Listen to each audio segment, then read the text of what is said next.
Hey, so my wonderful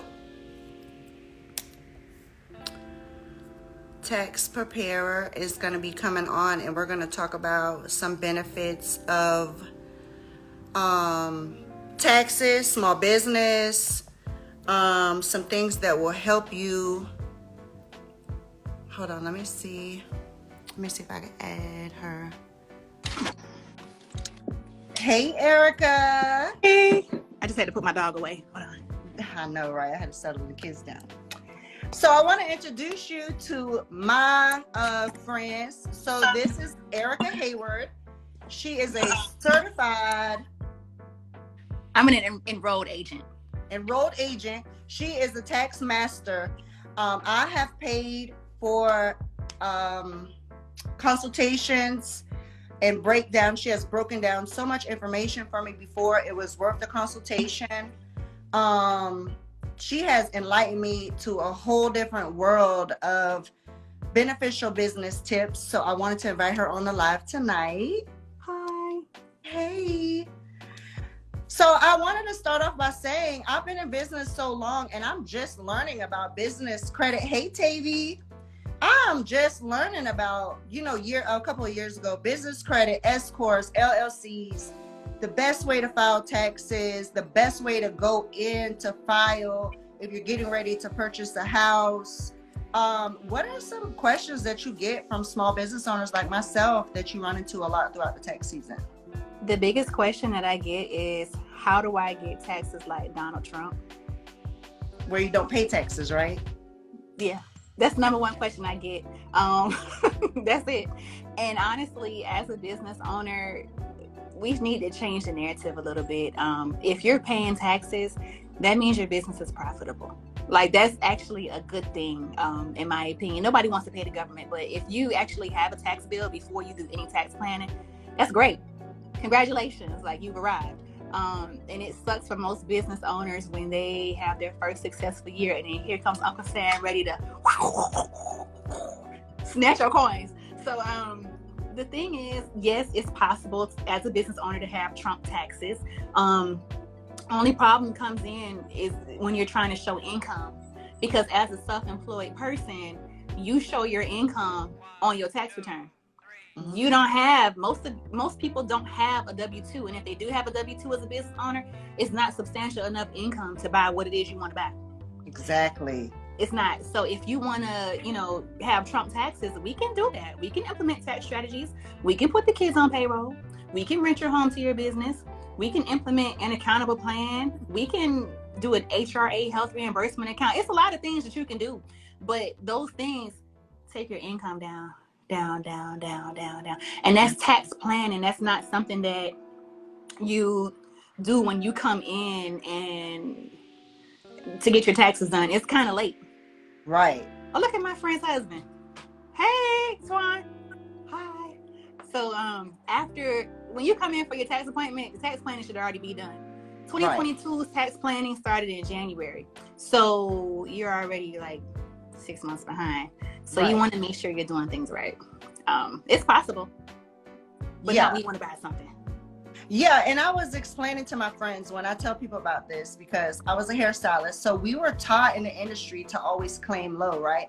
So I would always claim low, but it doesn't give you buying power. So I noticed that when I would claim low and I would see something, a major purchase that I would want to buy that year that I was going in to buy, I would always have to claim a super high number, and it would put me in a whole, it would leave me with a tax bill. But I had to do it because when you're self-employed and you don't have a job and you don't have a W-2 to offset those self-employment taxes, which companies pay half of the taxes, but self-employment, we get hit with a 15.5. Is it 15.5%? 15.3. Mm-hmm. Yeah. So they want their money basically.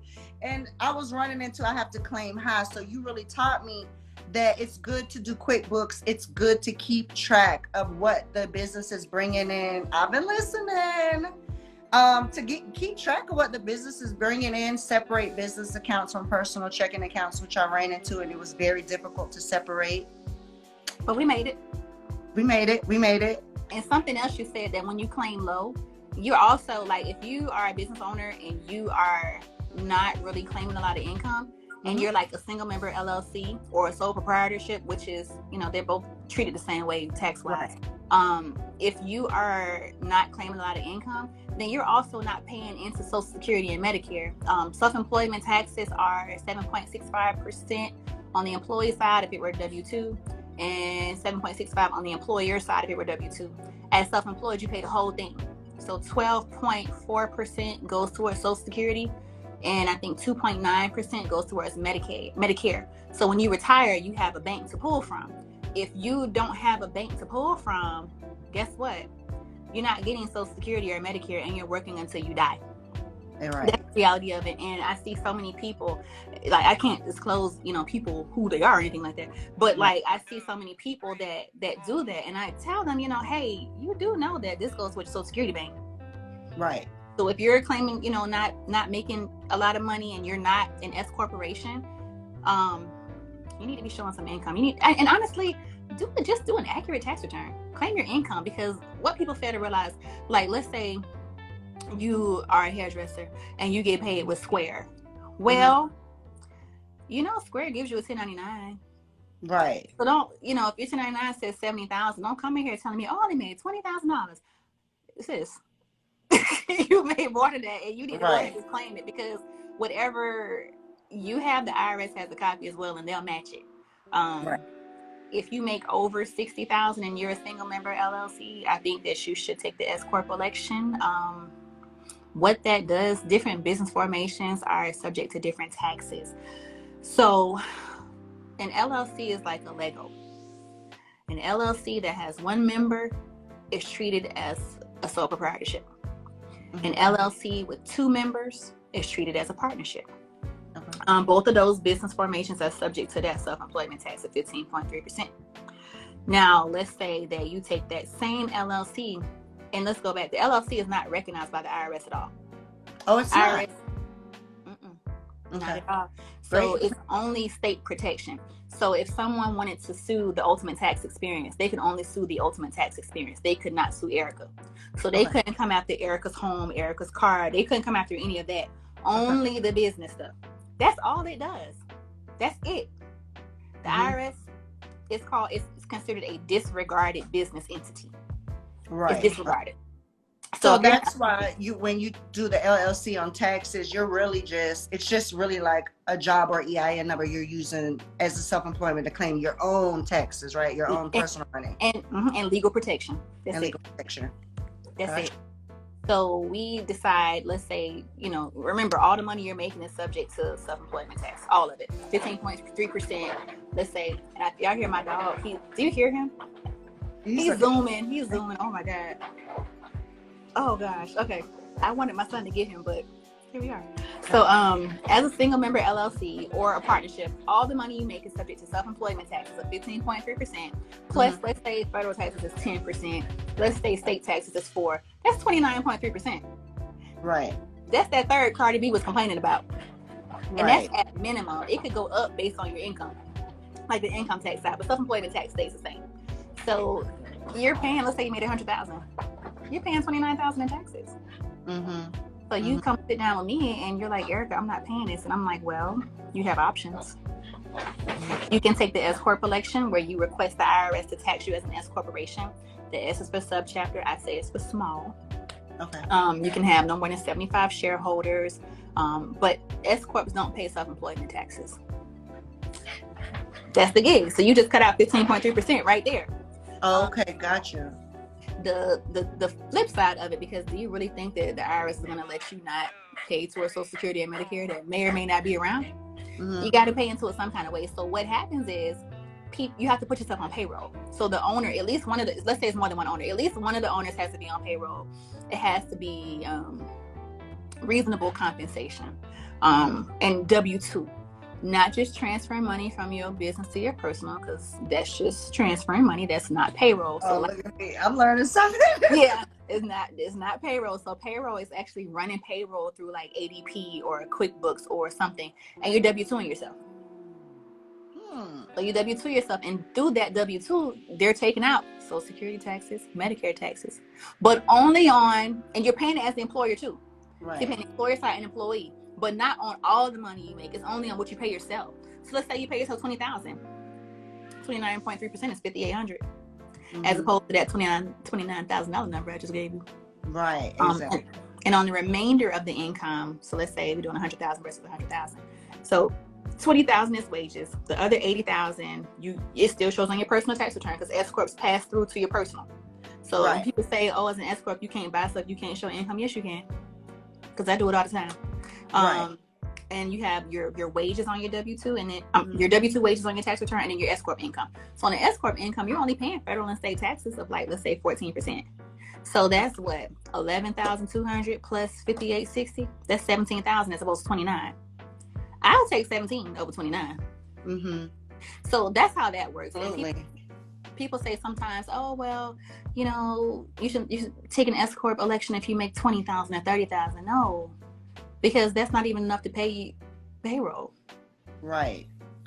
Do it when your net income hits 60,000, and you don't have to take the election right when you create your LLC. You can go back retroactively. So, like, you can go back 3 years. So, and people try to get you, right?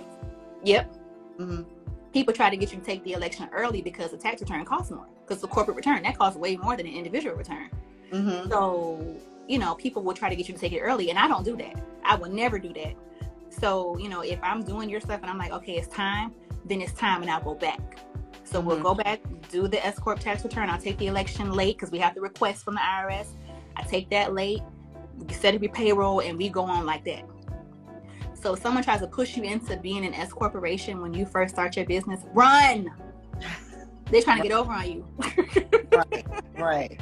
Now, I had a question that came up before we got on live from one of my friends, and I was a little confused by this too, because when I went in to purchase, it was, I used the LLC, and then after the fact, switched to an S corp. So I'm always talking to different people, clients, so I'm always getting feedback. Sometimes it gets mumble jumbled.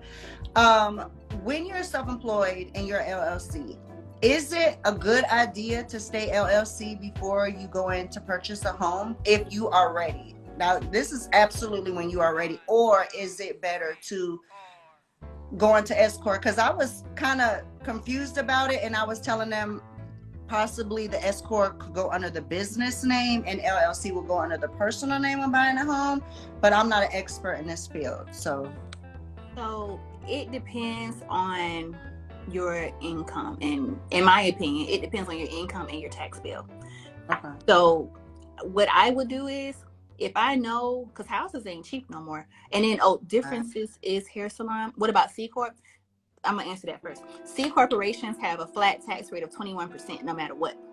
So let's say you got that same 100,000 with the single member LLC, your tax bill was 29,000. With your S corp, you was at 17. With the C corp, it'll be 21. Still S corp, still better. Personally, the only time that let's go in. Okay, so C corps also have double taxation. So let's say that you were taking money out of your business account. Let's say you wrote a check to yourself for $10,000 and you didn't run it through payroll. It was just a distribution. You just took money. As a C corp, that's called a dividend. So that's you paying a dividend to yourself, and it's not deductible on the business. So you'd still be paying taxes on $100,000, and the dividend is income on your personal tax return. So it's double taxation. So you're paying taxes in two places. I don't like that. Some people prefer the C corp because it's totally separate. So if, let's say you have an S corp. So with an S corp, you have two tax returns but one tax bill. The tax bill is on your personal. Now with the C corp, you'll have two tax returns and two different tax bills. The C corp income would never show on your personal tax return. And I do maybe 4 or 5 of those. And most of them are because they don't want their income to show on their personal taxes. One person likes to keep her child support the way it needs to be, and she don't want to. I was just gonna say child support obligations. Yeah, she don't want to show the income for child support purposes. So I mean, each person's situation is different. Right. I have like they have client attorney privilege. Like I have accountant client privilege. Like you tell me what you're trying to do, and I'd be like, okay, yeah, you might want to do this instead. So Yeah, just be honest with me. And then difference is hair salon. If you have a C corp and you want to take the S corp election, you can do that too. If you want to, I mean, you might like it the way you have it, but if you want to, you can have a C corp and take the S corp election. You can have an LLC and take the S corp election. You can have a partnership and take the S corp election. Only thing you can't do without getting a new EIN is you can't go from sole proprietorship to LLC. Okay. So like through the Secretary of State, you could never pick S corp because it's only IRS. Doesn't exist on Secretary of State. So you would have to either be an LLC and take the S corp election, or a C corp and take the S corp election. If you're in sole proprietorship or you don't even have an EIN, I'd have to create one for you. Because like you can't even go from sole proprietorship to LLC without getting a new EIN number. It has to be new. Okay. So, but because you already had an LLC, I could just take you from LLC to S corp. S corp. Okay, gotcha. Yeah. So what were we saying? Buying a house. I would take the S corp election because you got to show income regardless. Okay, so you can buy a house with the S corp and still keep it in the personal name and not the business name. So because remember, all the income passes through to your personal.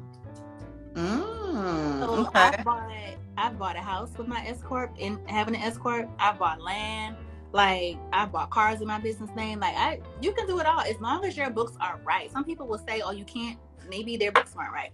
Maybe I don't know. It could be anything. But on that tax return, it's going to show your business income and your personal income all in one place. It'll all be there. Now, sometimes lenders will ask for both tax returns, but I mean, it's all in your personal tax return. Right. And you do have business deductions because it's not cheap to keep up a business. So you do have, regular write-offs and stuff like that you do have to add.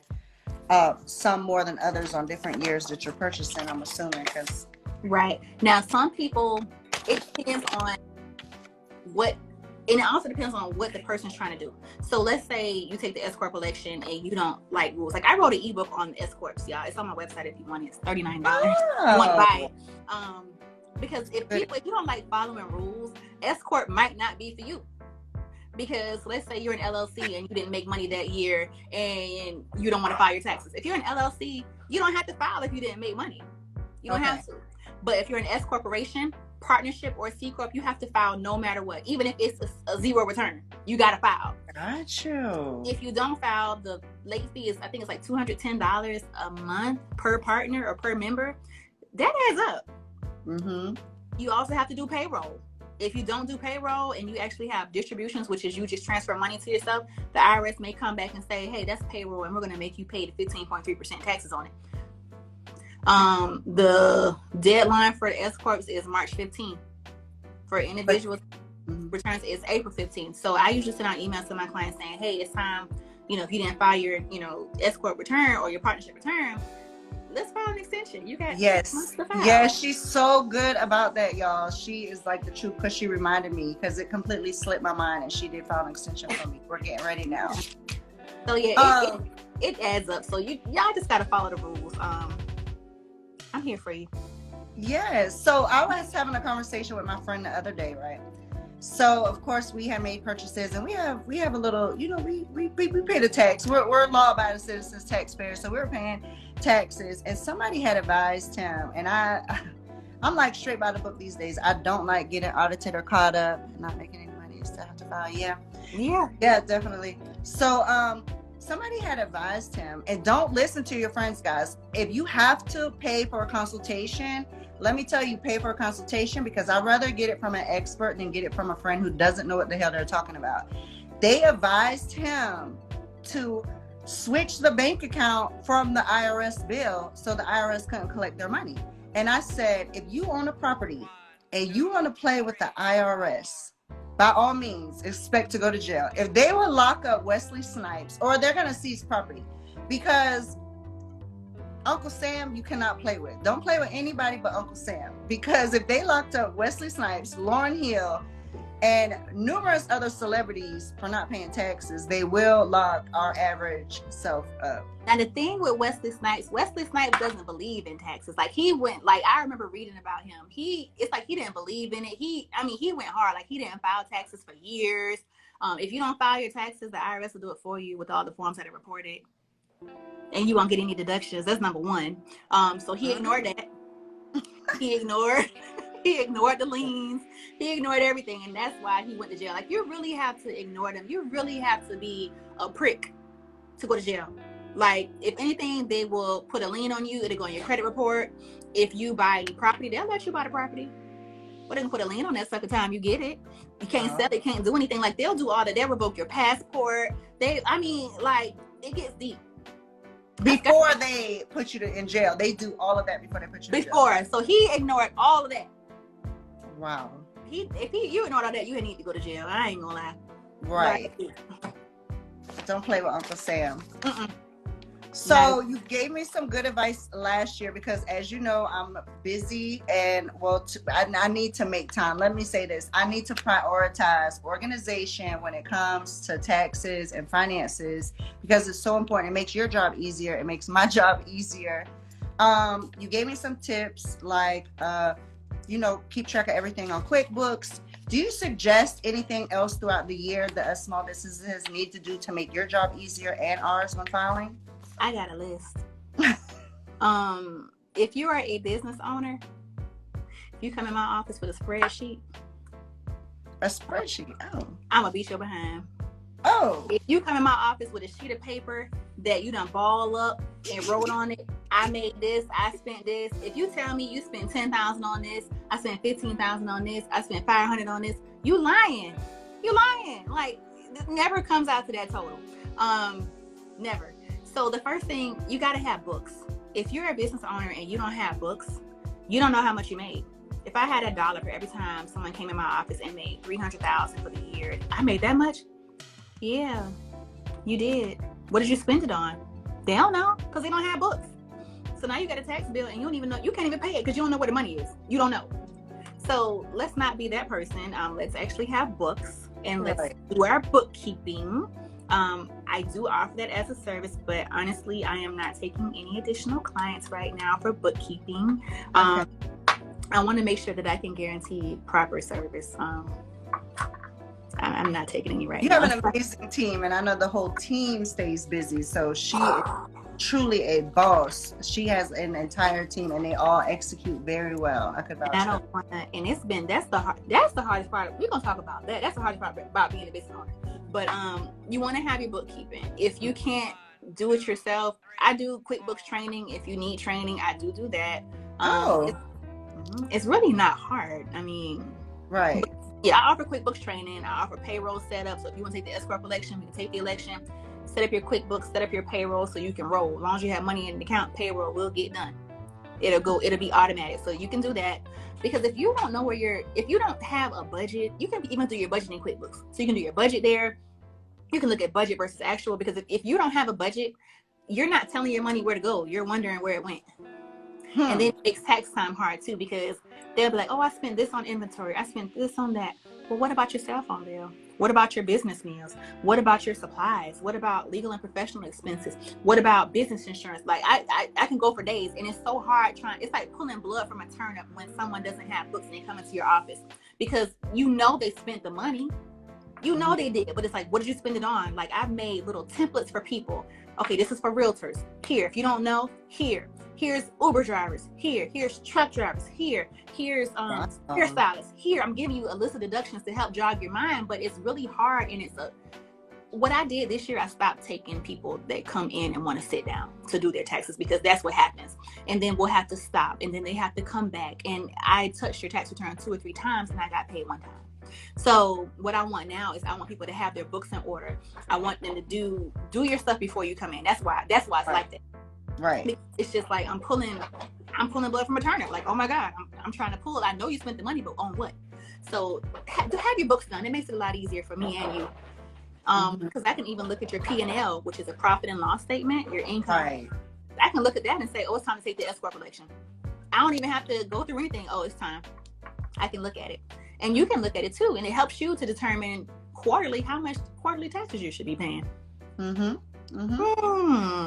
Quarterly taxes. Yeah, we did do that. And we did break it up to 4 payments. Well, this is when we had smaller returns. So we did break it up into 4 sessions as a hairstylist. And it did work out good because it wasn't that all that bill at one time. And if we did get a tax return, at least we got the full return and it wasn't deducted from the tax return. Now it's kind of, yeah. I'll let you take care of all that. That's the first thing. And you also want to have separate business and personal accounts. That's really big because your business is not your piggy bank. It's not. So let's not treat it that way. Mm-hmm. And also, let's say you get audited and you don't have a business account. Well, the IRS can look through. They can request. Well, they'll request it from you, but honestly, they don't have to. They can pull it. They'll request your bank statements from every personal bank account you have. And let's say somebody reimbursed you for Beyonce tickets, or let's say your sugar daddy gave you some money, or let's say you sold a sofa and made money on Craigslist. Baby, they want all that claimed as income, all of it. Wow. It's all income. Mm-hmm. So, and it's called, I forget, it's called something that they do.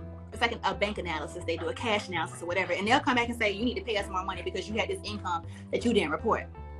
So you don't want that. Now, if your business was audited and you had a business account, they can only ask you for your business account, not your personal. Are we dropping dimes? I see some comments. Do y'all have any questions that you want to ask if you are a small business owner, anything like that? Is there anything that you may question or think it may be beneficial to where you're at now, or stooped on anything? Hold on 1 second. Let me turn on the air for just a second. I'm scrolling. I don't see any questions. How do you scroll? Can you scroll? Yeah, I'm an old lady. I don't know how to do this. No, I'm seeing a lot of facial expressions, but I hope that this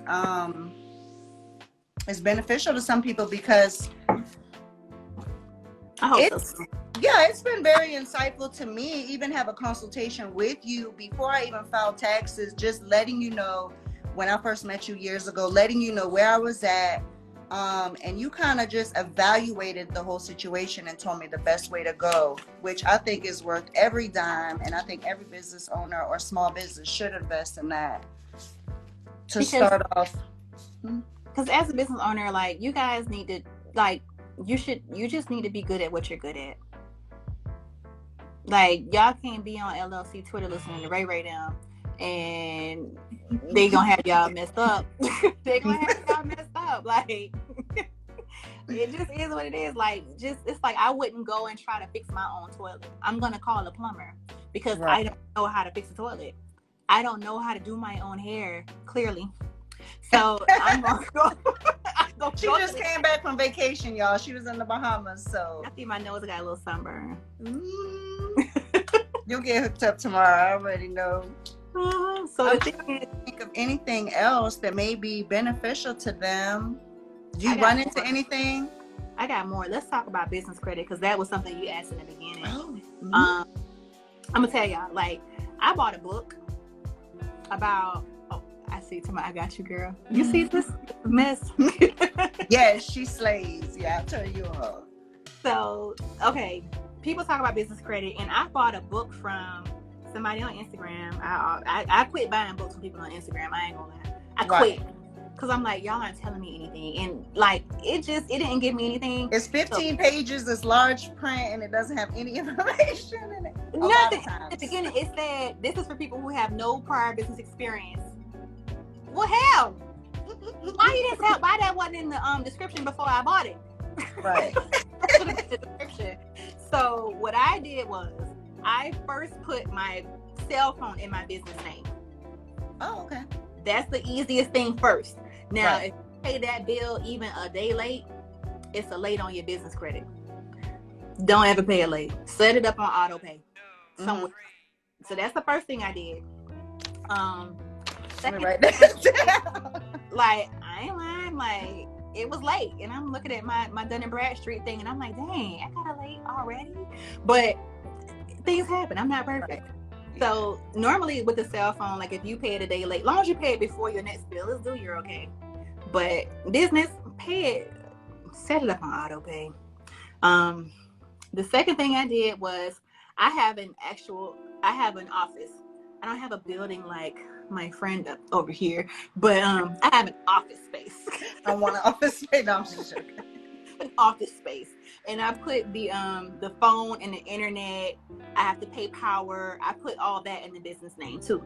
Right. I put my copier in my business. Anything I pay for, like I put it in the business name, so that helps as well.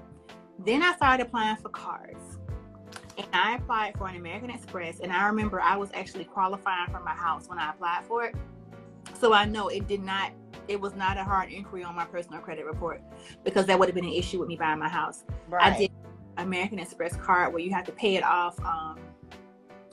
You got to pay the whole balance off. It's a charge card, no limit. Right. Don't you have to pay the whole balance off the next month, right? Okay. Yeah.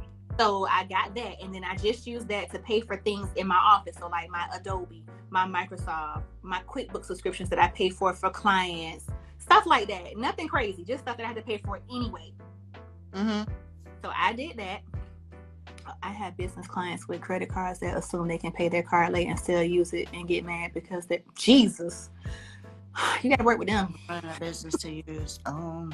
You gotta work with them. So I did that, and I use it for things that I already paid for, like my cell phone. Like I paid all that with the credit card, and I get points at the same time. Right. Flight points and reward points and cashback points. Yes. You should never have a card that doesn't benefit you. Yeah, because we're gonna use them. Yeah, so I did that. So I got an American Express card. And then I did a Sky Miles card. I have like 4 business American Express cards, but I only use really just one. So I did that, and I let that ride. I started the business credit process in 2018, 2019. Mm-hmm. And I bought my first car under my business name in December. Wow. Yeah, and it was super easy. One of the questions they asked me was, did I have a phone in the business name? And I do have my cell phone, but I also have a landline office phone. I gave them the landline phone number, and I think that matters because they want to make sure you actually do have like a business line. But other than that, I didn't have any issues. I didn't have to bring any tax returns. I'm not a personal guarantor at all. It's straight business. And that's the goal. Like you want to do those things so that because your car is your biggest deduction. Right. Biggest deduction. And I wrote an ebook on buying a car for your business too. That's on my website. I wrote that too. So you want to do that because that's your biggest. And the IRS doesn't care if it's in your personal name or your business name. Mm-hmm. They go by the usage. So whose name it is in doesn't matter. But you want to put it in the business name because it lowers your debt to income ratio for when you get ready. For when you get ready to buy a house. You want to keep that low. So because like the higher that the income ratio is, the more income you got to show on your tax return. The more right. Keep it low. And you can only reach a certain percentage when buying a house. And actually, if you have a new car with a high car payment and your debt to income is too high, they will make you pay the car off, guys. So I have heard that if you are interested in purchasing a house, sometimes a lease is a better option.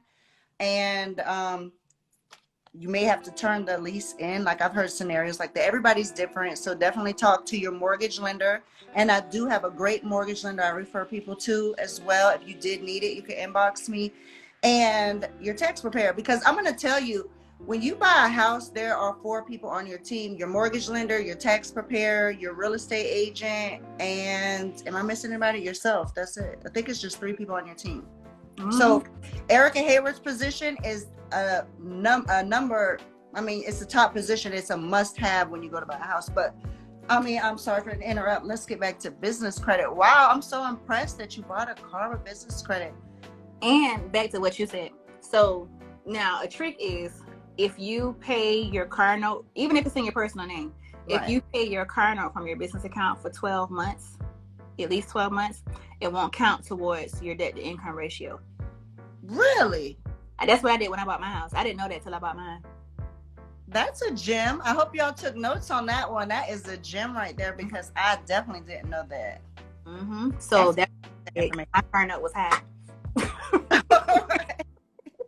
Their car note was high. Them student loans was high. I'm like, dang, like, what can I do? So you can do that too. But again, you need a good lender because some people are not critical thinkers. Critical thinking is key in anything you're doing. Like, you got to be a thinker. You cannot just go by what people tell you. You got to figure it out.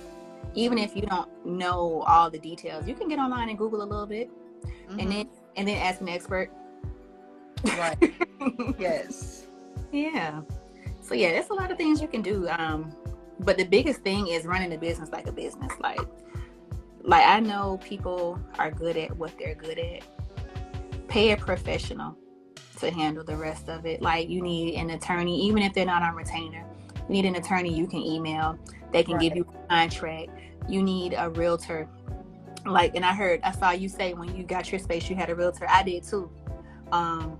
Because they can get you free stuff. Like they got me free paint, free build outs, free, like I got free. And I'm like, dang, like, really? Well, you know what? Some of those tips that I dropped, I had to learn the hard way because I did consult with a realtor. I mean, it's lessons that we learn along the way, but the important part is when we learn, we share the information back into the community, because that's what's key to me. Is like, it's a lot of stuff I should have known, because as many people as you know, we should know this, but people aren't sharing the information. So that was key. I did have a realtor. They didn't close the deal, and it was a non-compete that should have been in there. That wasn't. So that's a whole nother conversation. We'll have that conversation another time. Yes, but great to know with business credit. Anything else do you have to have commercial insurance when you have a car under your business name? No, I don't. And but it's deductible on your tax return. Your insurance. Car insurance, yeah. Wonderful, because it's like, a business expense. So you can do one of two things. You can do mileage, which is I think 58.5 cents a mile, or actual expenses. Actual expenses are like your oil changes, your repairs, your registration, your insurance, your all that gas, all that times the percentage you use it for business. And so, I forgot, you should track your miles too. If you have QuickBooks comes with mileage tracking. It does link to your location and it will tell you everywhere you're going, which is creepy, but I mean, phones track you anyway. We're getting tracked with the iPhones and cell phones anyway. They know where you are anyway. And so you just swipe one way for business, one way for personal, and it gives you a report at the end of the year. So if you use your car 80% for business, then I'm going to take 80% of your insurance, your repairs, your gas. That's how I'm going to do it. And you also can do depreciation. Depreciation is my favorite. That's Trump taxes for y'all who want to know. That's what he did. Depreciation is accounting for the loss in value of something. So when you drive off the lot, your car is worth less than it was before you did it. Oh yeah. Mm-hmm. That's depreciation. Cars are 5-year assets, so you depreciate simply over 5 years. So if you bought a car for $50,000, that's a $10,000 deduction per year. That's not even real. Right. It's not real money that you spent. But my favorite thing, y'all want to hear my favorite? Yes. Okay. If you buy a truck, van, or SUV, you gotta buy it. Can't lease it. Okay. You don't have to buy it in cash. You can finance it. I'm taking notes, y'all, so y'all better. Okay, go ahead. If you buy or finance an SUV, truck, or van that weighs over 6,000 pounds and use it more than 50% for a business, you can write off 100% of the purchase price the year you place it in service. So if you bought a G-Wagon, y'all love G-Wagons, don't y'all? Y'all love them G-Wagons, I know y'all do. So buy a G-Wagon, they're what, like 150 or something like that? Right. You finance and up, exactly. And you bought it, it doesn't even have to be in your business name. It can be your personal name. But it has to be used more than 50% for business. So you got this $150,000 G-Wagon. After you roll off everything on your business tax return, you got $150,000 in income.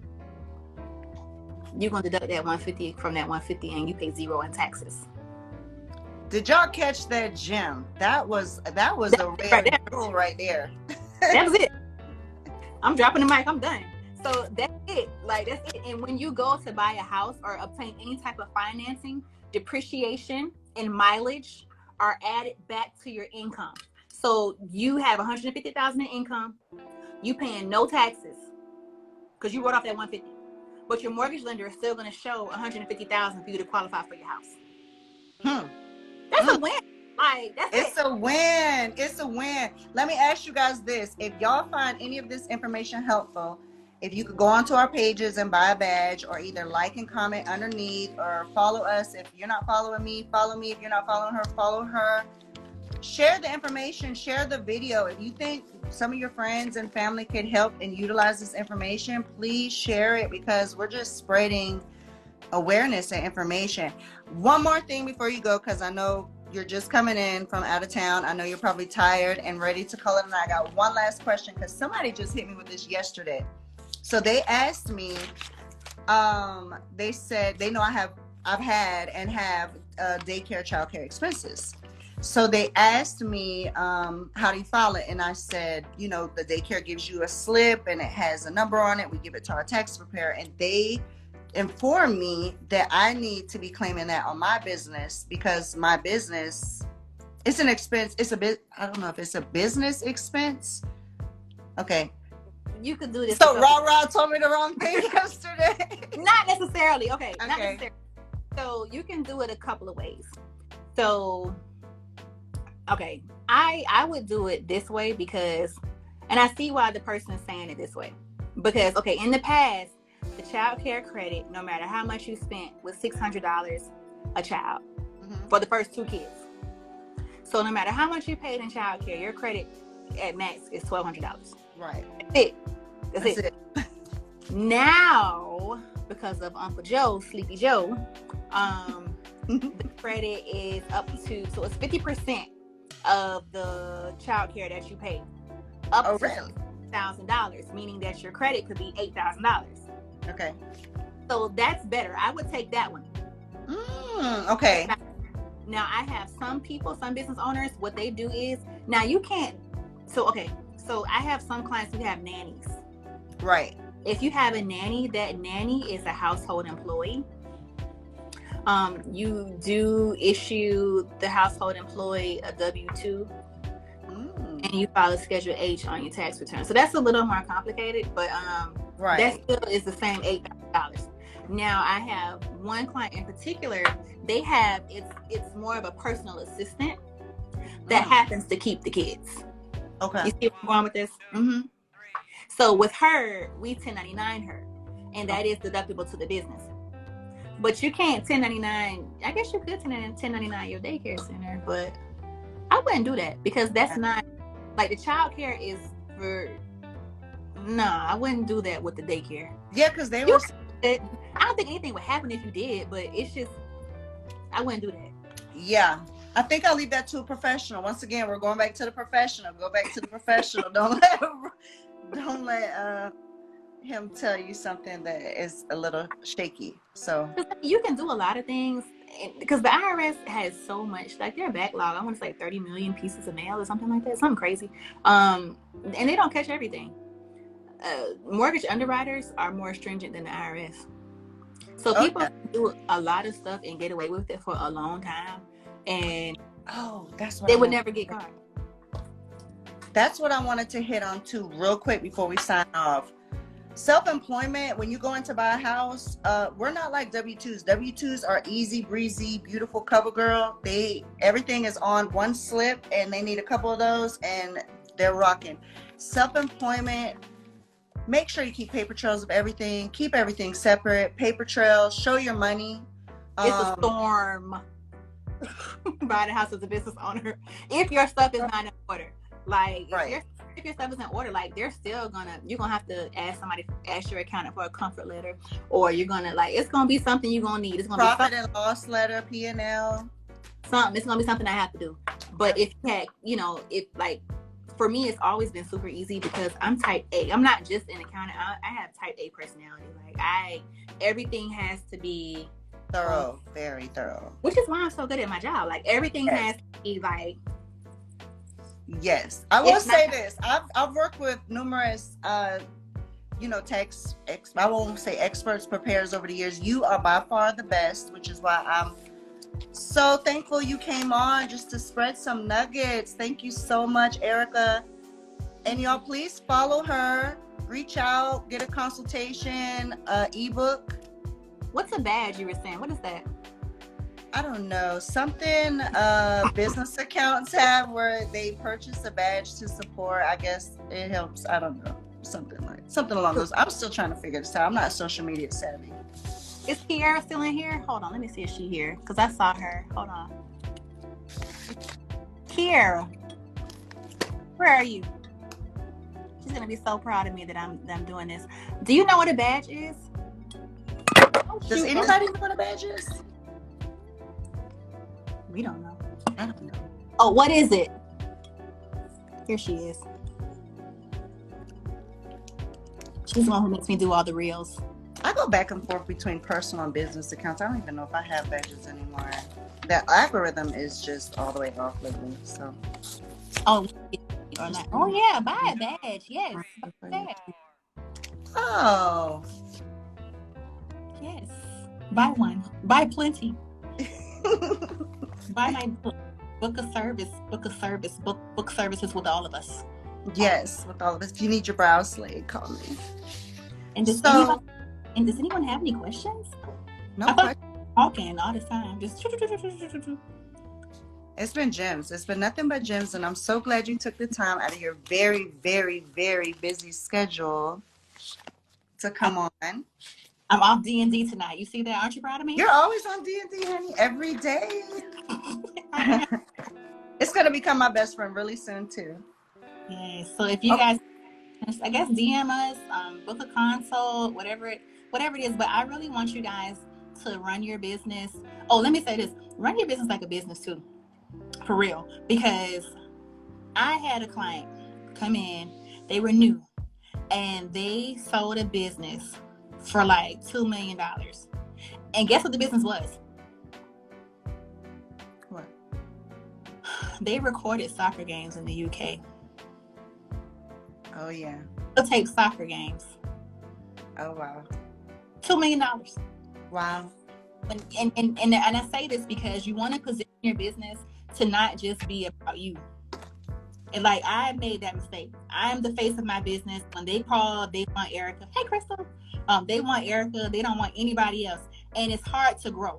But the point of this is you want to start your business like a business, and you want to have healthy books. If you have healthy books, healthy financial statements, let's say someone approaches you and they want to sell. You have a full snapshot of how much your business is worth. And you can take it to an evaluation specialist and you can sell it. I would probably have to selling my business because with us, we sell client books. So like if you have an insurance agency, the insurance agency was their client book. Their lead book, right, client books. Mm-hmm. Mm-hmm. And if you sell that book, they're not, so let's say I sold my book. Mm-hmm. They're not gonna want to deal with the new person. Right. They're gonna want me. But if you build a solid business that's based on everyone, the collective instead of one person, it's right. Easy to sell. Speaking of that, if you're in the service industry, real quick, and you are the service provider and most of your business income comes solely from you doing the services, and you leave and you try to sell your business is not worth anything because you are the service provider. So you do need to scale your business. You need to grow your business. You need your business to make money on its own so you could show it and sell it. It's all about having systems in place, and Erica is your accounting services in place. So think about like Paul, that's a person, and he built his business. Right. And franchise. And in order to franchise, you have to have systems in place. An organization. And a trademark too. That's where I messed up at. Oh, really? Mm-hmm. I wanted to, I claim it, I will franchise, but I can't, you have to trademark first, and I can't trademark my business. So.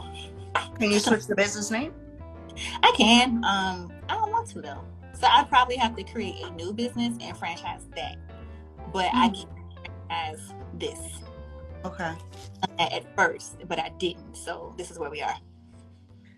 Hey, we all make mistakes in business, trust me. But the good thing that I like about you and me both is we teach others about our mistakes so they don't make the same mistakes. Right. Good people to know. Yes. Again, so buy our books, book a service. do a consult, do something. We're here. And if you have questions, DM me. If it's a quick question, I can answer it. If it's something that's a loaded question that probably requires a consultation, my insurance does not allow me to answer questions. I have errors and omissions insurance as a professional. Can't answer complicated questions without a consult or without any type of engagement. So if it's something really quick, I can answer it. If not, I'll probably tell you, hey, you need to schedule a consult, you need to sign this engagement, blah, blah, blah, blah, blah. So you ask your question and I'll tell you what I can do. All right. And if you guys need lashes, permanent cosmetics, eyebrows, lips, eyeliner, mortician, freckles, kids braids, regular braids, we're Gypsy Salon and Medi Spa in Atlanta. And thank you again, Erica, for coming on the live. You're so welcome. Bye, y'all. Bye.